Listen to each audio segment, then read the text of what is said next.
आदाब। पान लखनऊ या फिर अवध की तहज़ीब का एक अहम हिस्सा है। एक बात बहुत ही ख़ास है पान के सिलसिले में कि पान जो है वो कभी खाया नहीं जाता है, बल्कि पान से शौक़ फरमाया जाता है।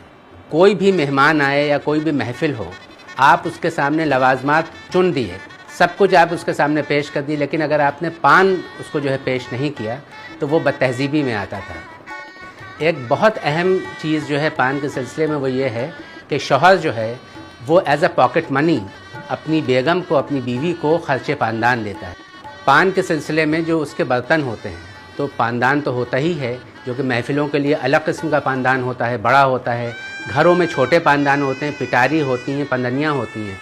जो पेश किए जाते हैं पान, उसके लिए ख़ासदान होते हैं। फिर उगालदान होता है। उगालदान जो है, जिस वक्त पान नौश करते हैं और उगाल आपको थूकना होता है, तो उसके लिए भी एक तरीक़ा होता है कि आपने उगालदान को उठाया और इस तरह से आप उगाल जो है वो थूक रहे हैं, जिससे कि वो थूकते हुए वो सामने वाले को दिखे ना।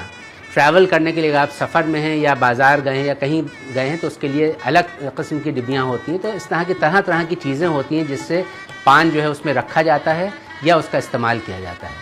हमारे बुज़ुर्ग फरमाते थे कि किसी भी खुशहाल घर में पानदान होना बहुत ज़रूरी है, और अगर किसी घर में पानदान नहीं है तो इसका मतलब कि वो घर जो है वो खुशहाल घर नहीं है।